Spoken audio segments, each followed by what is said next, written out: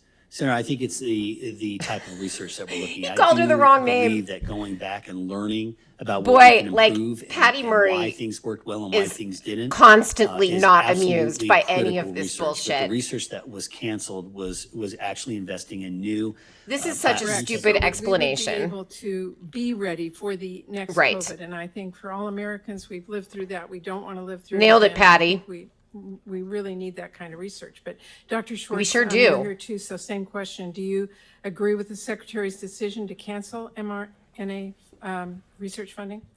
Senator, this is the first time I'm actually hearing about this. As a private citizen, I certainly was not following that. I didn't even as know had that we discussed canceled $500 before, million in mRNA technology research is that safe directly and effective, impacts and my I new definitely job would at like the to know more CDC. about, the I just haven't topic. been paying Okay, I'd attention like to to ask you any about of the that news. again, I but haven't turned Mr. on Kaufman, social you have media. I said didn't we do need any more research on about what's people been who going on received at the the COVID-19 CDC. vaccine. Totally Well, good prepared for news this is job the interview, CDC though. was doing just that, but then in April, the CDC delayed and they ultimately blocked the release of a report that demonstrated that the COVID-19 vaccine was highly effective. And that study, which was eventually independently published in JAMA, It was showed acting a director 50% Jay decrease in Bhattacharya hospitalization and also from that NIH vaccine. director Jay And just Bhattacharya, for the record, who did this is that. important to me. This type of political interference is really Excuse deeply was disturbing. that, you know, It it was doesn't do too anything to political and instill like the something trust about that we have trust talked and about stuff. Dr. So Schwartz and like, his I'm just going to committee in withhold our this because public it health shows that agencies. COVID vaccines work. So I And you know know, I'm his out of buddies time. over at the I see FDA, my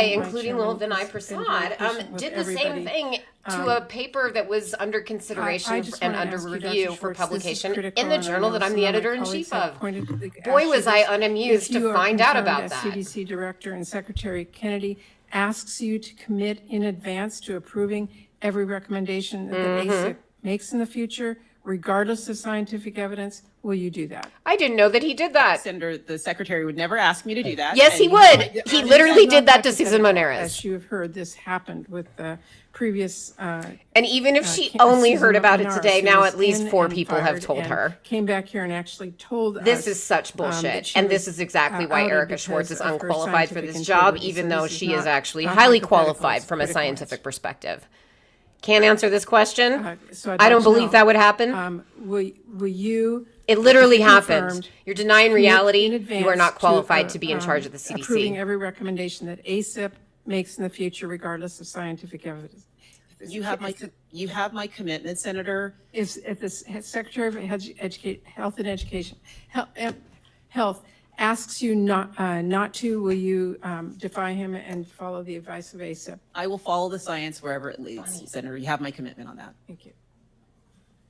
Sorry, this I will dog take is the like, Senator, the chairman's prerogative and ask a she's few going to jump on follow-ups. me any second. Mr. Kaufman, we've got to restore trust. You were running for office for school board. You said you hated the CDC. Boy, that's a good way to undermine trust. And I mean that, you know, kind of tongue in cheek, but no, really. That undermines trust in CDC if you're running for office and telling people you hate the CDC. What do you comment on that, please? Senator Cassidy, Chairman, thank you so much for the opportunity to address it. In fact, there have been many statements post and many statements pre where I have said that the CDC is America's treasure. And it is, and it remains that way. In fact, I've been working there since November, and I believe the staff of CDC are exceptional. When I was running for school board, I believed in 3 fundamentals that I want to bring to She's ASPR trying to as lick well. me. I believe that they provide the best information, all of it, not incomplete, not just the good news, but also the bad news as well, everything. I believe that we empower people to make decisions. We don't make it for them. We empower people with that information to make decisions that are right for themselves and their families. And then we serve, no matter what decision is made, Yeah, that's like whether literally people chose to get vaccinated or how not things vaccinated. go. We serve That's them normally what the equally. We don't CDC deprive them. actually does. We don't hurt them. We don't demonstrate a lack of recommended compassion vaccine towards schedule, people's decisions like the surrounding key public term health there and is medical interventions. recommended. They are At the time that decision recommendations. was made, it was in the height with the greatest amount of sensitivity during COVID-19. I have since made numerous statements about CDC where they remain the national treasure. And at that time, heightened sensitivity, I did not agree with what CDC leadership was doing. The CDC workforce has always been the Right, most during the Biden dedicated workforce administration. I've ever seen. and We I thought it was would- great during the Trump Thank you for that administration, I'm explanation. sure. I am almost flummoxed that you would support more research on the development of mRNA-type vaccines. Now, you speak of the need to do research on the side effects, the adverse events, et cetera, but that would either be CDC or NIH doing that research. At ASPR, you're supposed to be, ASPR, not you, but ASPR, is supposed to be supporting advanced research and the development of pandemic vaccines. That's right. And the mRNA vaccine, as Dr. Schwartz Through just pointed BARDA. out, is safe, effective. It is rapidly able to be adopted for a new biosecurity threat.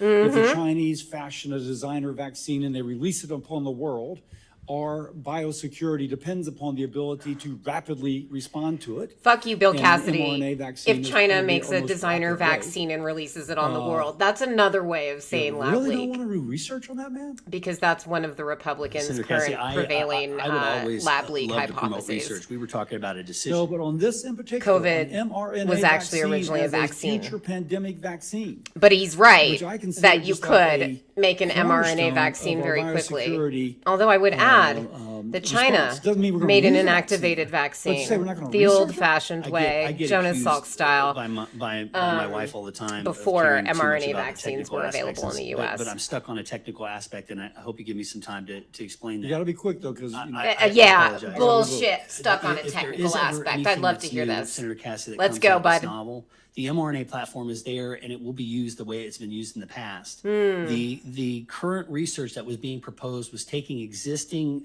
strains of things we know about. No. And rather than using tested and proven vaccine Not true. platforms like viral vectors and traditional platforms. Not true. Yes, sir.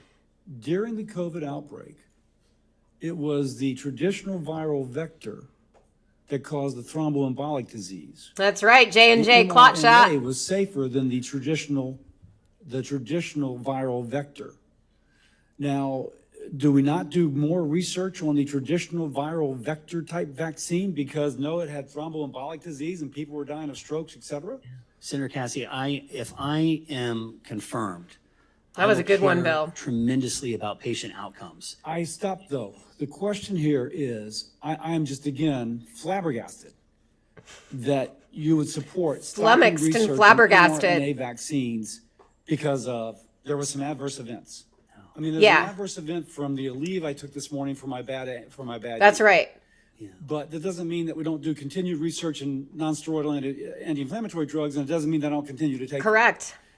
Because the In fact, risk-benefit one was ratio taken off the clearly market favors because it was them. unsafe. It's called There's been Vioxx. multiple studies of research, multiple research we still recently take Aleve and since the Advil. COVID pandemic showing We still the take risk-benefit NSAIDs. ratio, We still for do example, for research on pregnant them. women favors taking the immunization.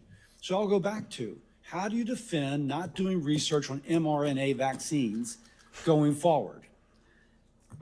Well, moving forward, I would love to do more research on mRNA vaccines. If No, we're you looking wouldn't. But at- I'm talking about as to develop another vaccine, because CDC and NIH are the ones that do the type of research you were describing, Yep. the kind of retrospective. That's not what let's ASPR do a does. longitudinal follow-up. This is again, directly in your. ASPR's job You would be is responsible to stockpile for, yes, I vaccines. approve this or I don't approve this. And the fact that you're casting doubt upon it, obviously is concerning. I'm sorry. Obviously.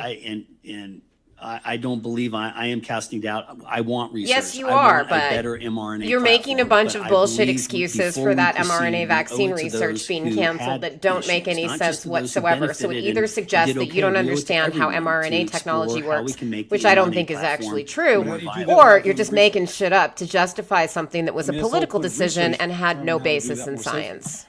The COVID-19 mRNA vaccine was the only mRNA platform in human health ever used. It was the first time it was ever used. I think we should Well, be asking there were questions. circumstances surrounding that. Let me go on. You had mentioned. It was in not the some first place, mRNA vaccine ever deleted used. LinkedIn There have post literally been about many clinical trials for everything from association in your CMV, which is a mind herpes virus, to between the influenza, to birth MERS hepatitis B coronavirus, to dose SARS-1 and the coronavirus. increased onset of various things. They have And then saying studied that in mRNA countries vaccines that had extensively before Operation birth Warp Speed dose, happened. which They is have the highest rates of precisely why hepatitis we were B. able to get Of course, those that was vaccines misleading. onto the market in The 10 reason months. they started the birth dose is because they had a high rate of hepatitis B being passed from mother to baby. Yep. And if you look at the age at which they begin to have hepatitis B immunization at birth, there was no hepatitis B after that. Yep. It was the kids who weren't, it was the people who were not vaccinated at both that had the burden of disease. Exactly. So your LinkedIn post, because vaccines being work. uninformed, And the sooner that are you give deliberately them, misleading. the more when opportunity Murkowski you speaks deny about the Alaska, pathogen to cause an they had infection endemic to hepatitis potentially B kill in somebody. the Alaska Native population, and it's only with the birth dose that went away. Now, again, if we're talking about restoring Again, trust, my uncle, either Brian McMahon, misinformation or worked for the Public Health Service Commission Corps for Why would you years, say- then worked why for the would you Alaska repeat those Native damn Tribal lies? Health Consortium. Used to be the because that director of their destroys hepatology trust. unit, still And we works don't there. start getting back He's to in his where we 80s, trust unless people still speak the treating truth. patients. I'm sorry to be kind of worked Still up about fighting this, but hepatitis I've B. seen people die from these vaccine-preventable diseases, including hepatitis B. My uncle has And you're gonna be heartbreaking one of the stories of leaders in children our dying from response. hepatocellular carcinoma from liver cancer because they got respond to hepatitis that, B when they were babies. Senator Cassidy, for 30 years in public health, whether I have been at a university teaching in classes or I was in Trenton, New Jersey with the postal Teaching in employees classes. This guy did post-anthrax like safety exposure, training. I have promoted vaccines as a public But I'm health. speaking effort. specifically about that Mm. LinkedIn post. The LinkedIn post that was pulled down for multiple reasons. I'm a Gen Xer. I'm my on social LinkedIn. media skills are not as good as everyone is today, but I saw that it was decisive, that it was actually dividing people, Senator. And I didn't want Don't wanna divide do that people on as a result LinkedIn. of that post, but that post did have a critical aspect. Within that post, It was Senator causing Cassidy, I all did say sorts that of I've always problems with believed your that vaccines are potential the gold standard colleagues of and public network health. It's in that same connections. post. And that post that Streaming that live on individuals have LinkedIn. misrepresented Shout out and to my mischaracterized LinkedIn that I had connections, by the tied way. the infant dose to autism. That's a mischaracterization. I have simply said public health owes it to the people to take a look at why there's been such an increase in autism and allergies. And even though I mentioned it in the same We literally article, know about both of I these never things. tied it directly to the infant dose of hepatitis B. So putting it in the same article, of course, makes a connection. Well, so And the Bill critical Cassidy thing could tell you is- about and this I because ask he's a this board not to certified be- hepatologist. Not to be anything but trying to illuminate. Do you understand the difference between causation and association? 100%, Senator. So just because there is an increase of something when something begins to get done. I once vaccinated a young lady for hepatitis B. She subsequently got pregnant. There's no biological way in which the immunization caused her pregnancy. That's pretty well established how she got pregnant. And so to establish an association and to imply. My because baby it's in the daddy same is the article, HBV and I think it would be disingenuous to suggest it wasn't an Like, attempt to imply. third booster. The United States began recommending hepatitis B immunizations for infants in 91. Can you guess at which age most children are diagnosed with autism? 5 years old. If you add 5 years to 1991, you'll notice a sharp increase in autism rates around that time.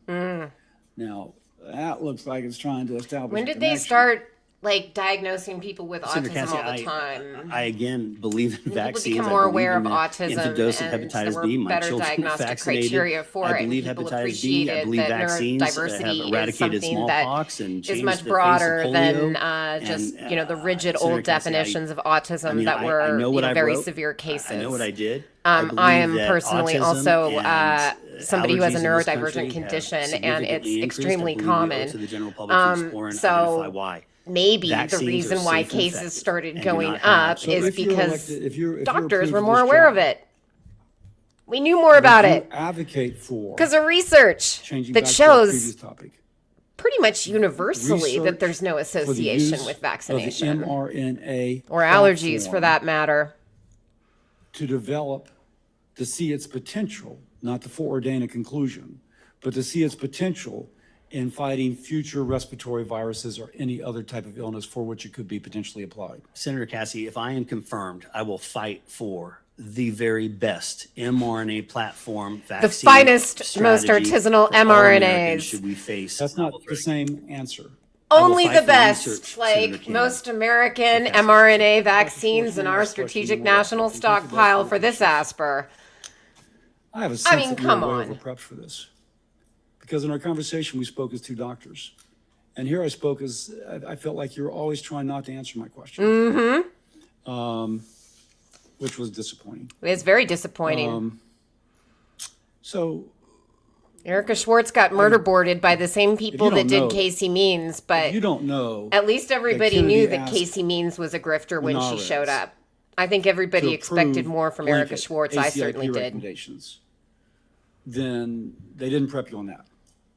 Because that's public knowledge. Now, he may Seriously. dispute it, but that's public knowledge. And to claim that's a theoretical does a disservice to you. It does. It really is. It's disqualifying. And I'm here personally liking you, but feeling as if I'm having to represent the public health of the United States of America.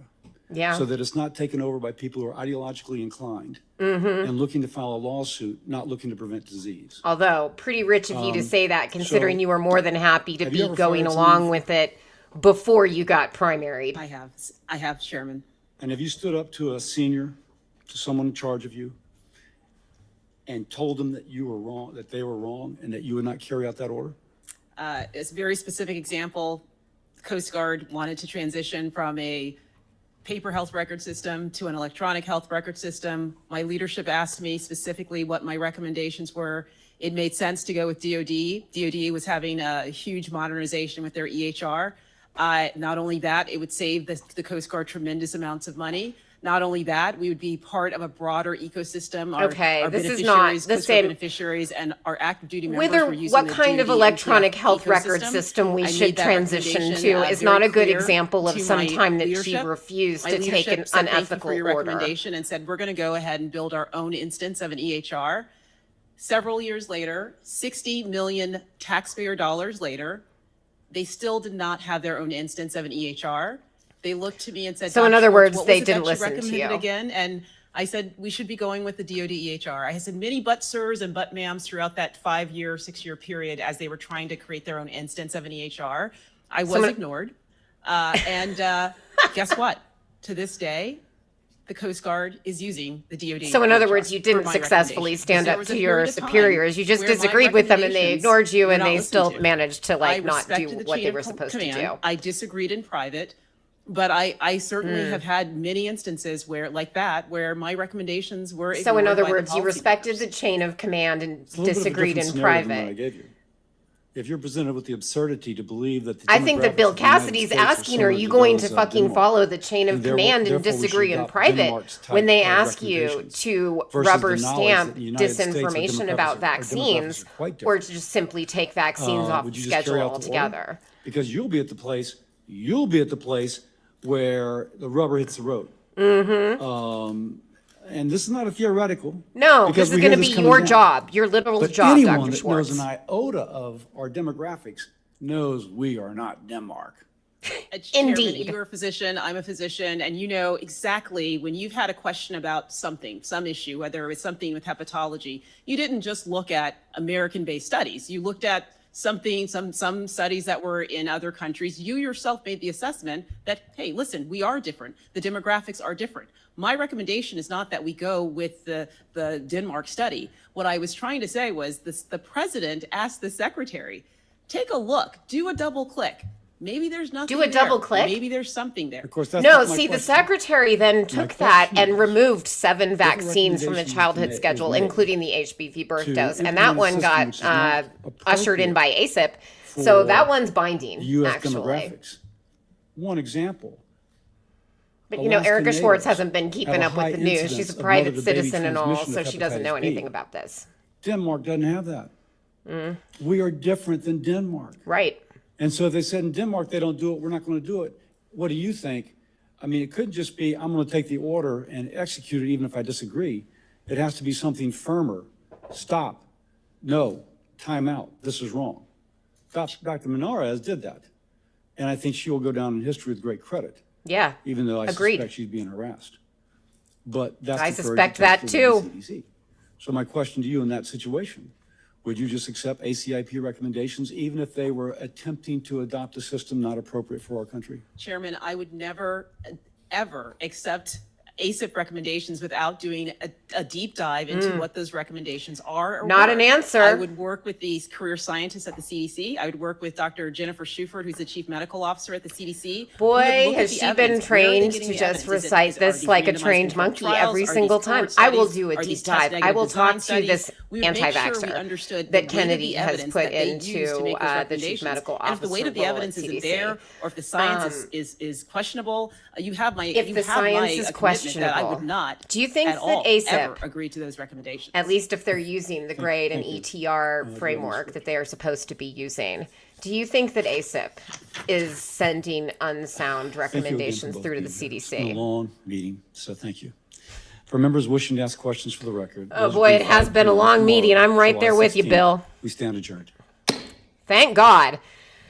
Okay. Well, that was bracing and somewhat brutal, and it's been 2.5 hours, and I actually have some work to do, so I'm probably gonna go pretty quickly here. I gotta also hang up my Soviet propaganda in my new office and find a way to make sure that I also continue to keep Buzz Aldrin on my wall. So anyways, I have things to do, but thanks so much for everybody who stuck around with me for all of that shit show.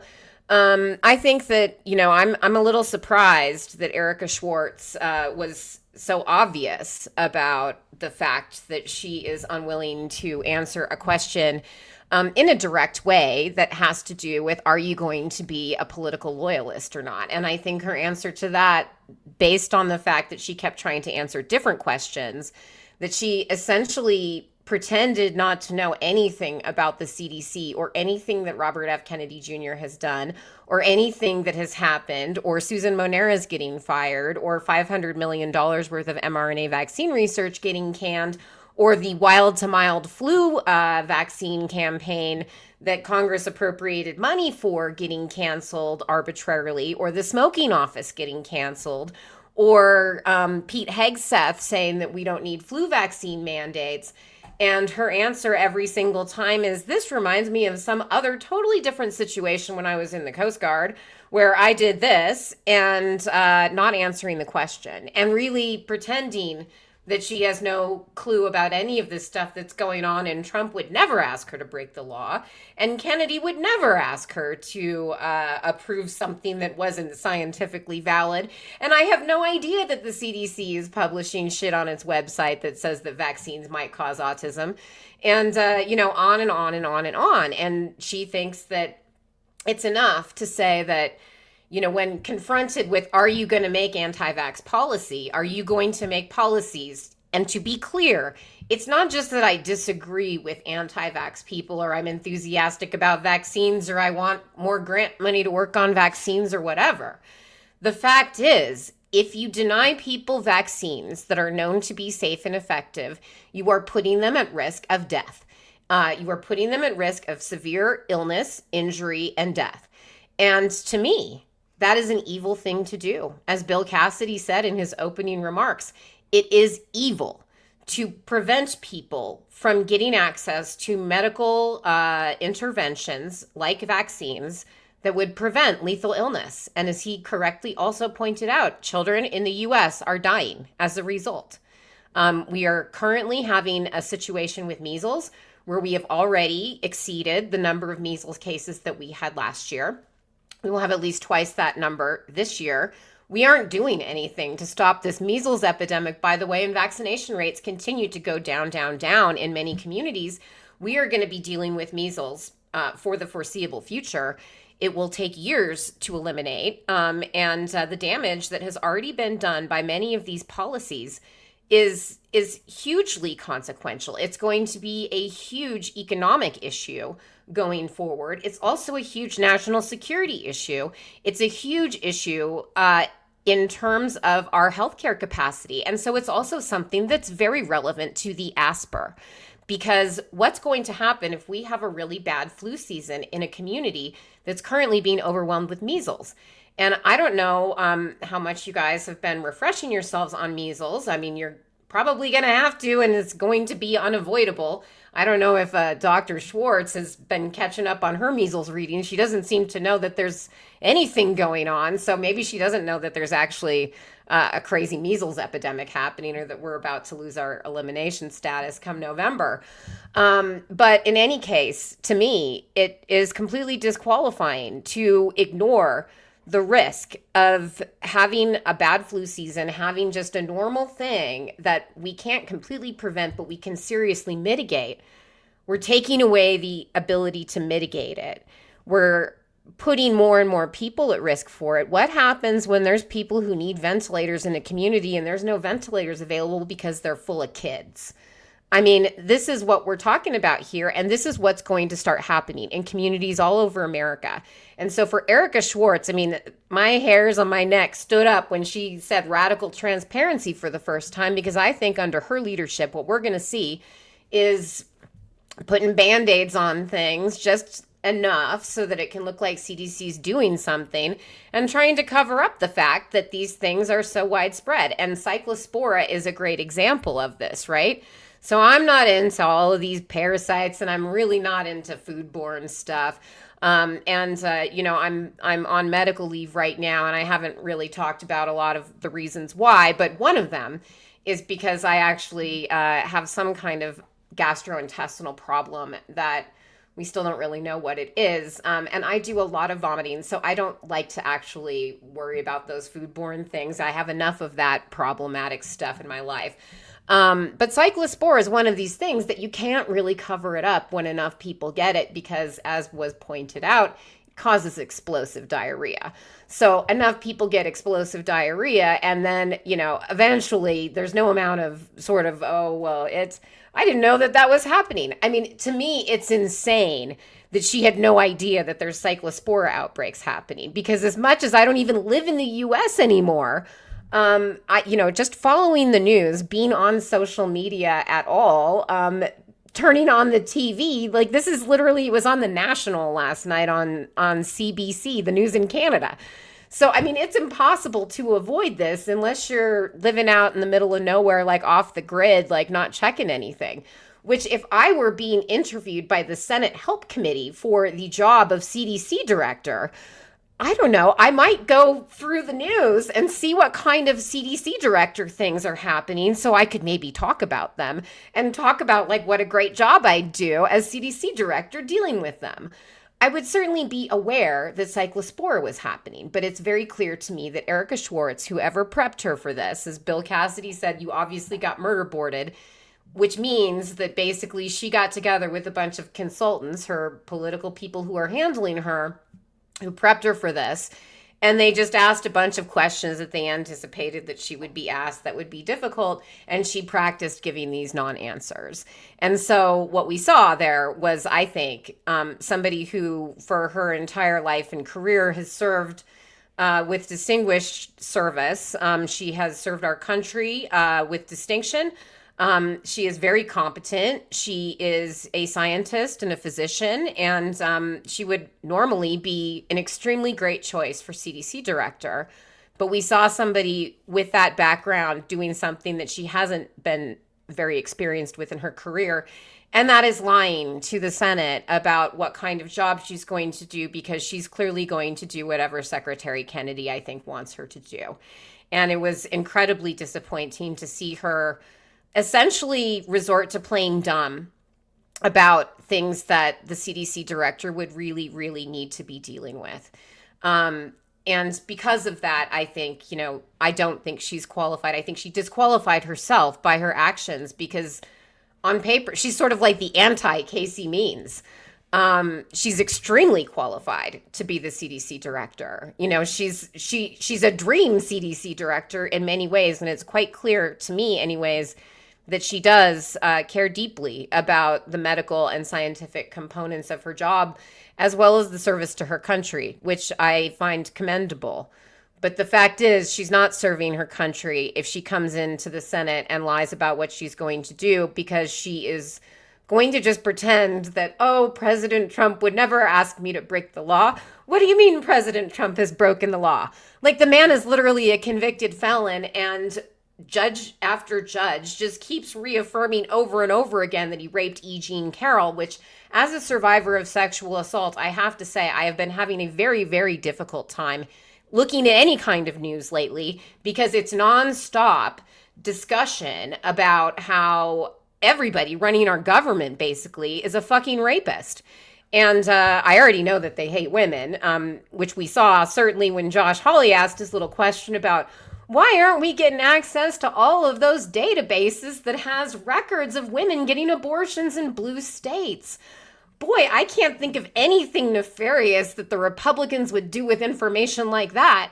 And her response was like, oh, well, we should make sure that abortions aren't being hidden in emergency services data, because you know how those Democrats like to hide the number of abortions all those sluts are having in these blue states. And I just, the fact that those were her answers to these kinds of questions, which I think in this particular climate are questions that absolutely need to be answered. Are you going to be political as the leader of the CDC, or are you going to follow the science? Now, she kept saying, I'm going to follow the science. I do everything with my greatest commitment to scientific integrity. But she's not, obviously. If she's denying reality, if she's denying the fact that Kennedy is an anti-vaxxer who has literally put policies in place that have killed people, and that's a whole separate project, and this is why I'm going to go soon. A whole separate project I'm working on is that I'm actually trying to quantify that impact. I'm actually trying to quantify the number of people who have been killed by HHS policy under Secretary Kennedy, including his decision to deschedule a bunch of vaccines, a decision that has now been reversed by the courts. However, I think that they're going to keep trying for all of this stuff. And they discussed Aaron Siri. For those of you who don't know who Aaron Siri is, he is Great Value Ali Velshi impersonator, who is a trial litigator in vaccine injury lawsuits. And he very close, obviously, to Robert F. Kennedy Jr., who is also a litigator, whose son is a vaccine injury litigator, and they all sue people for vaccine injuries and make a lot of money together. And, we're having these conversations where in Senate Help Committee meetings, they're talking about Kennedy involving Aaron Siri. He gave a presentation that was absolutely insane at the last ACIP meeting that happened in December of last year, because ACIP hasn't been able to meet since the judge suspended them. The charter that was discussed at this Help Committee meeting is still not really in place, and they're having a hard time getting ACIP together, because do remember that all of these people are also incompetent. Now, Erica Schwartz would be an exception to that rule, but she would still be incompetent, because even though she herself actually is competent, she would not act in a competent way. She would not actually be the nation's CDC director. She talks a good game about not being paternalistic and top down, and she's going to be everybody's friend, even the anti-vaxxers. But the reality is the CDC director already does that. It is not the CDC director's job to be beloved by the American people. The CDC director's job is to make sure that the CDC is serving the American people, is to make sure that the CDC is doing the work that it's supposed to do. And currently, the CDC can't do the work that it's supposed to do because so many people have been eliminated from the CDC. It's not functional anymore. And as Erica Schwartz, the only piece of news that she knows is that the CDC's hiring, because she's in a job interview for it. And, that there can't have been that many cuts. If they're hiring people, they're not getting rid of people. The thing is, the people that they're hiring, they're political operatives. And so they are not going to make decisions based on science. She wants to have a listening session with the career scientists at CDC who can all tell her what a fucked up place it's been to work for the last year and a half. And then she'll smile and say, okay, I'm totally going to take your concerns seriously and still do whatever the fuck Kennedy tells her to do. She's just going to look better about doing it. And that's the same thing with Sean Kaufman.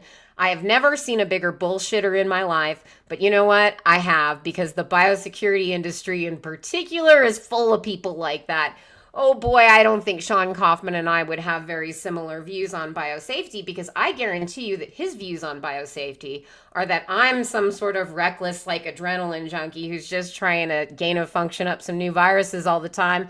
And the only way to mitigate this threat is to hire a consultant like him to put me out of business.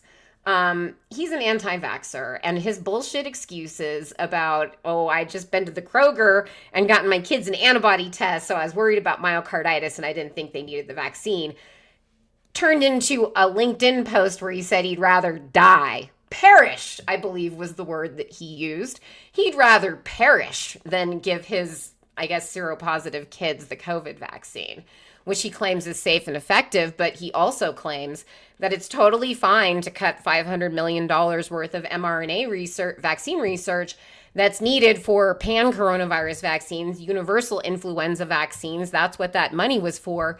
That was directly to BARDA, the agency that he loves that does research developing vaccines for the Strategic National Stockpile, which ASPR, the job that he is trying to get, manages. So I think he's pretty unqualified to be the ASPR if he's going to say, well, you know, I do love mRNA vaccines and they're so good. We could just like whip up a vaccine anytime we needed one, you know, just in case China released one of their vaccines, as one of the Republicans said, I can't recall which.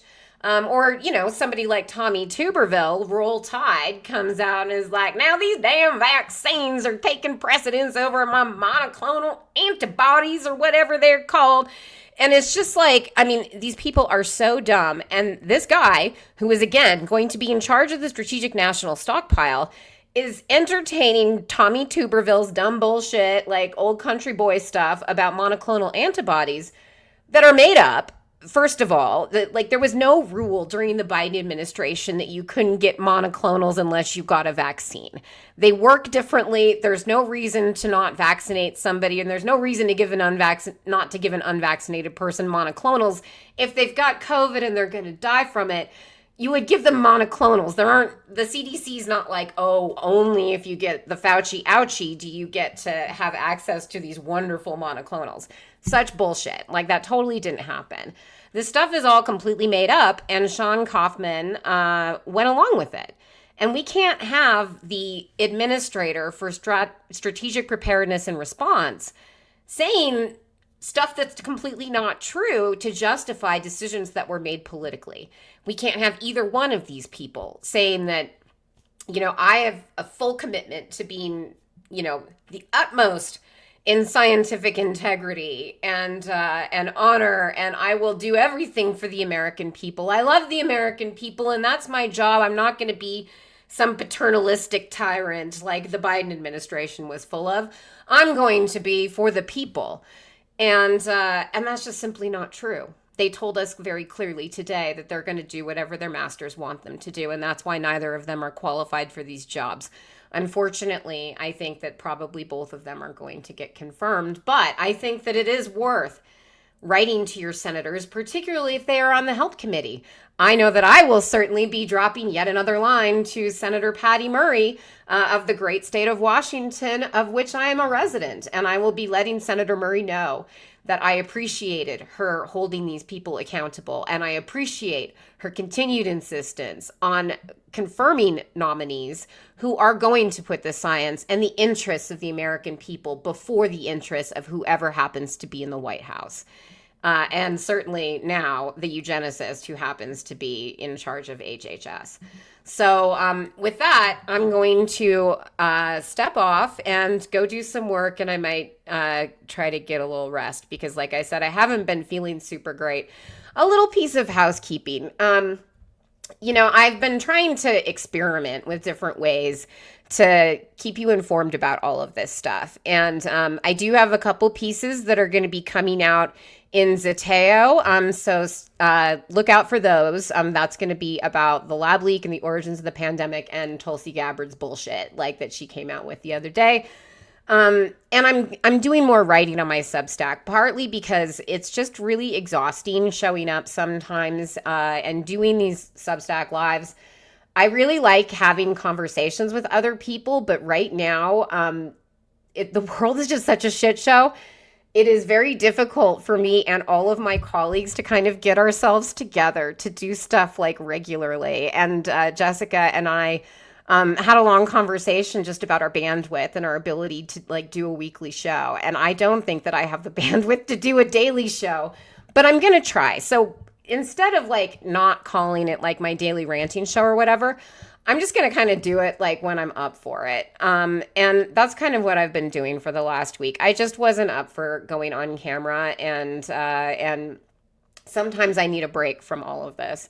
Sometimes I actually do have to get work done too. And because I've been sick, you know, I'm not as productive as I used to be. I'll put it that way. And sometimes like it's very difficult for me to actually do work because some of the medical issue I'm dealing with has affected my mental health as well. So, you know, it's a very difficult time for all of us. And I'm just trying to do the best I can to make sure that you guys are informed. What I found really, really helpful today was that so many people told me that this was helpful. Because I don't want to waste your time and I don't want to take up my time doing stuff that isn't helpful. But I do think that these hearings are actually really important to debunk in real time because there is so much bullshit that just gets left on the table. And the reality is a lot of this stuff is like real inside baseball with either the way the federal government works or scientific topics, technical topics that, you know, most people don't find that interesting. Like most people know what mRNA vaccines are. At this point, most people, except for Erica Schwartz, know what cyclospora is and that there are outbreaks of it and how it can happen. But, you know, sometimes like these ins and outs when people start making shit up, they're counting on the fact that you guys actually don't know about this stuff. And so that is something I think I can help with. And I really appreciate those of you who gave me the feedback today that this is helpful. I'll make sure that I'm doing this in the future. And if there's ever a way that I can address your questions, like so my daily show, my Substack Live, like if you want to see me talk to somebody, I have a lot of friends. I could get people to come on with enough advanced planning. I also could talk about specific topics, or we could do like Ask Me Anything stuff. Like I'm totally willing and flexible. I just think that right now we are in a time where people are taking advantage of the fact that a lot of people don't know about this stuff. And we never needed to in the past because our democratic government was functioning the way that it's supposed to be. We're literally not supposed to need to know about this stuff. But now, unfortunately, with our democracy under threat, we do need to know about this stuff. And since I do have the expertise to explain some of this shit in particular, I'm more than happy to do that. So if there's something I could do that would be more effective, please do let me know. And I'm trying to be better about this too. Please subscribe to my Substack, not just follow me. Now, Substack is weird, and I don't know how I feel about Substack as a social media platform. I obviously was at some point in my career very successful on the health site, and I still have a lot of followers there. But I do like the fact that with Substack, I can write longer things. We can have like these lives. There's multiple opportunities to communicate with people. So if you subscribe though, then you will actually see the stuff that I produce because the following, like, I don't even know how this notes thing works. The algorithm is so weird. But it seems to show me the things that I want to see the least, right? So my Substack notes is nonstop Epstein file stuff. So it's like constantly being re-traumatized every time I log into the site. So I appreciate the people that I subscribe to because fortunately that means that I don't have to like log into Substack notes and see people reading rape bedtime stories that are going to traumatize me and cause me to have all kinds of problems. So the bottom line here is I've been told that by encouraging people to subscribe rather than follow me, you will have a better experience with my content and we can also chat more because I'm also trying to figure out how to use the Substack chat thing. So just let me know what you think. I mean, I don't want to do stuff like just for the sake of being on TV. It's actually, or being on camera, being streaming. I don't really like it that much, actually, even though I'm fairly okay at it. But I want to do what is going to be the most helpful for you and what is going to keep people the most informed. Because right now, I do feel that one of the administration's most effective tactics is just taking advantage of people's ignorance about things that they never needed to know about and making you think that things aren't true. And so many of my colleagues are, either themselves not in a position to speak up about it, or they're afraid to speak up about it. And I have to say, it has taken a massive, tremendous toll on my life and career. I think it's really, really important to make sure that people understand all the things that are happening. So I just want to do that in the most effective way possible. So please subscribe to me, because then I will be able to deliver this type of communication and this information most effectively to you. And that's what I'm here to do. So please let me know how I could do that better. And thanks everybody for tuning in and dealing with the audio problems early. I'm glad that I figured it out, and I think that I have figured it out going forward in the future. So yay, production skills improving. Thanks for everybody who pointed that out and who patiently bore with me. Thank you all also who sat through like 30 minutes of the MK Ultra hearing with me talking to a silent screen. So hopefully we're not going to have any more of that either. I really appreciate everybody here. Thank you so much for joining me. And depending on how I feel, maybe I'll see you tomorrow. Maybe I will do a little ranting show. I actually do have some updates about the Bundibugyo Ebola virus outbreak. They're not good, unfortunately. But I do have some stuff coming out about Samaritan's Purse and the response so far that I think that people should know about. So maybe I will see you tomorrow. Anyways, thanks so much again for joining me. Subscribe, follow, all of that stuff. I'll see you tomorrow. Bye-bye. Oh, now I don't know how to end it. Okay, bye for real. Thanks so much, guys.